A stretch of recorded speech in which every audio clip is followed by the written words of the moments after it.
C'est notre numéro de rentrée. Bienvenue dans Reporter sur France 24. On va parler de l'immigration en France.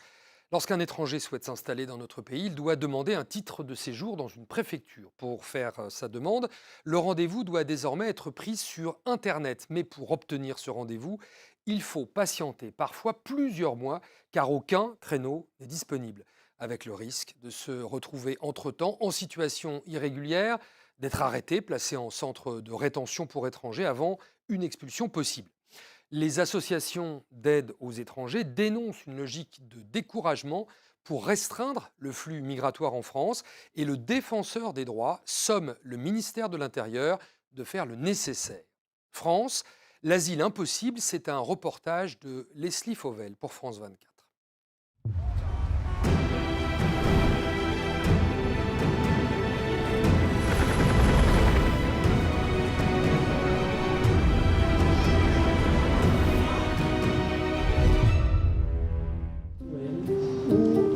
Ce matin, une centaine de personnes manifestent devant le tribunal administratif de Montreuil. Parmi elles, des avocats et leurs clients, des étrangers sans papier ou en attente de renouvellement. Et en fait, nous nous sommes retrouvés, nous les avocats, à devoir faire un métier qui n'est pas le nôtre, à savoir de devoir faire du contentieux pour permettre aux étrangers d'avoir un simple rendez-vous, c'est-à-dire pour permettre d'avoir un service public qui rend un service public. Depuis 2016, les étrangers doivent obligatoirement passer par Internet pour obtenir ou renouveler un titre de séjour. Ces nouvelles règles d'attribution de rendez-vous en préfecture, ces avocats les dénoncent. On dépose simultanément dans plusieurs tribunaux d'Île-de-France une cinquantaine de recours. L'objectif, c'est de forcer les préfectures à délivrer des rendez-vous à des personnes qui aujourd'hui sont absolument incapables d'en prendre en ligne. Cette dématérialisation avait été mise en place pour mettre fin aux files devant les préfectures. Aujourd'hui, les files, elles ne sont plus devant les préfectures, mais elles sont devant les ordinateurs à essayer de prendre un rendez-vous à toute heure du jour et de la nuit. Cette situation, Massanjé ne la connaît que trop bien. Cette jeune Ivoirienne sera bientôt majeure. Elle doit absolument déposer une demande de titre de séjour avant son anniversaire. Mais depuis plusieurs mois, le site de la préfecture est saturé. Tout le temps, je fais des captures d'écran chaque soir. Souvent, je me réveille à minuit, souvent 4h, 6h, je fais des captures d'écran, il n'y a pas. On me dit toujours qu'il n'y a pas de disponibilité. C'est comme si je suis emprisonnée, quoi. Je veux être comme les autres, je veux avoir un rendez-vous, je veux avoir le titre de séjour pour pouvoir travailler. Mon patron, il me dit, si je n'ai pas de contrat, il ne pourra pas m'embaucher, en fait, parce qu'il ne peut pas prendre les gens des sans-papiers. Mais je prends courage, toujours. J'essaie de faire mon effort, mais c'est les mêmes histoires en fait. On nous dit chaque jour qu'il n'y a pas de disponibilité. Des cas comme celui de Massanjé, les avocats ne les comptent plus. Depuis longtemps, prendre rendez-vous dans une préfecture s'apparente à un parcours du combattant. Avant, les étrangers pouvaient passer la nuit entière à l'extérieur des bâtiments dans l'espoir d'être reçus à l'ouverture des bureaux. Pour éliminer ces files d'attente interminables, depuis 3 ans, 80% des préfectures françaises ont fait le choix de dématérialiser la prise de rendez-vous. Le préfet de l'Essonne, Jean-Benoît Albertini, a mis en place ce nouveau système dans son département en décembre 2019. C'est une réforme des conditions de réservation des rendez-vous et c'est une simplification des procédures, mais c'est quand même plus facile de le faire chez soi que d'attendre de manière aléatoire à l'extérieur de la préfecture, parfois dans le froid, sous la pluie, une hypothétique prise de rendez-vous avec les tickets que nous distribuons jusqu'ici. Un succès visible, mais en trompe-l'œil. Alors, à l'ère du tout Internet, le service public a-t-il réellement gagné en efficacité ?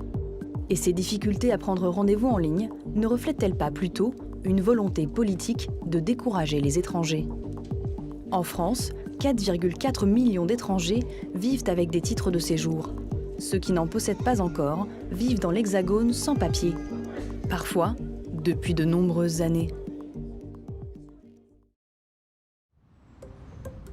C'est le cas de Patrice. Cela fait 6 ans que cet Ivoirien de 42 ans vit en France avec sa femme et leur fille. J'ai toujours le même message, qu'il n'a pas de place horaire. Début 2018, il demande sa régularisation. Après une longue attente d'1 an, la préfecture finit par lui répondre. il doit d'abord prendre rendez-vous sur Internet. Tout est à recommencer. Quand tu n'as pas de papier, tu es obligé souvent de contourner la loi et c'est très difficile. Être régularisé, c'est quelque chose vraiment de très important. Si tu vraiment décides de vivre dans ce pays, il faut suivre les normes. Mais si tu n'as pas de papier, que tu as une famille à nourrir, tu es obligé de contourner la loi, aller travailler au noir. 300 000 sans-papiers vivent en France. Pour espérer que leur dossier soit étudié, ils doivent rassembler le maximum de justificatifs qui doivent prouver leur présence sur le sol français. J'ai une facture EDF qui a mon nom avec le nom de madame. Et la fiche d'inscription sur la liste d'attente pour ma fille à la crèche, qui est une des preuves. Preuve de présence 2016, preuve de présence 2017. J'ai mon relevé aussi de certificat de bénévolat. Il faut dire que je suis bénévole au Secours catholique. Après 9 mois de tentatives infructueuses sur le site de la préfecture, il vient enfin de décrocher son rendez-vous. Bon, moi je vais partir. Merci beaucoup. Ah, t'as vu? Bisous, bisous. Bisous. Quel bisou? Bon courage.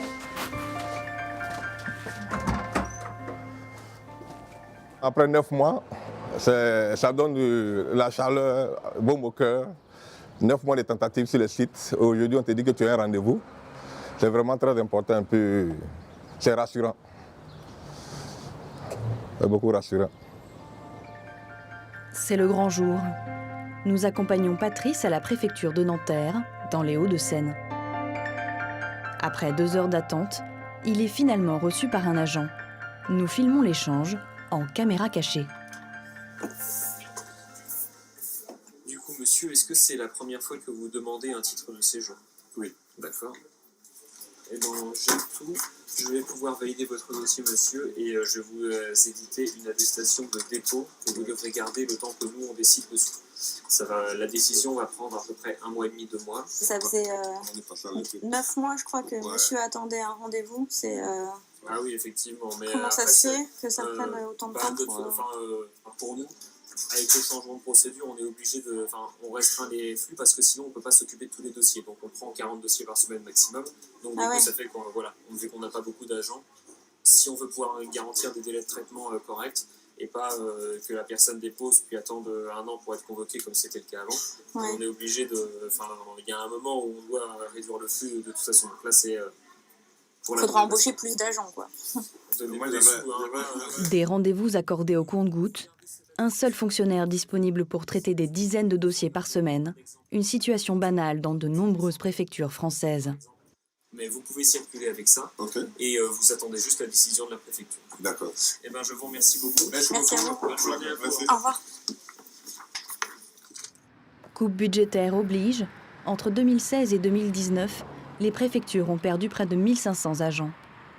Patrice, lui, a obtenu un récépissé valable 6 mois en attendant une réponse définitive. Après tant d'années vécues dans la crainte d'un contrôle, il peut enfin circuler en toute légalité. C'est vraiment un grand soulagement. Ça, je suis soulagé. Un poids. Ouais, vraiment, c'est de l'émotion.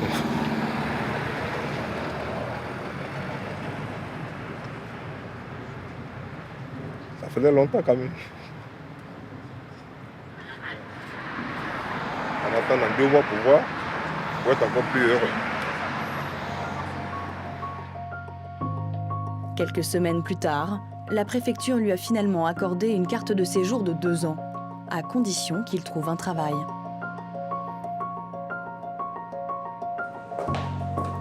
Pour mieux comprendre cette nouvelle donne, nous sommes allés voir la CIMAD, une association d'aide aux étrangers. Elle a mis au point un robot informatique qui évalue plusieurs fois par jour les possibilités de prendre rendez-vous en préfecture. Le constat est éloquent. En noir, les fois où le robot n'a trouvé aucun rendez-vous.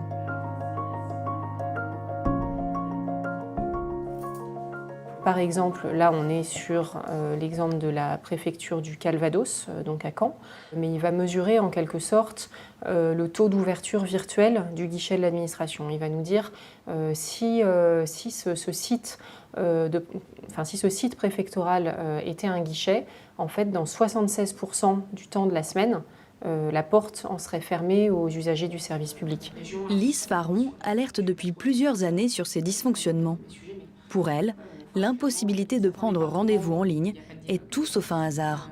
C'est quand même absolument hallucinant de penser qu'on puisse attendre 6 mois, 1 an, 2 ans pour juste prendre un rendez-vous en vue de déposer une demande, sachant que par ailleurs, le dépôt de cette demande est une obligation légale pour les personnes. On est vraiment sur une logique de découragement qui viserait, dont on peut supposer que ça vise effectivement à espérer que les personnes finissent par baisser les bras et peut-être partir d'elles-mêmes.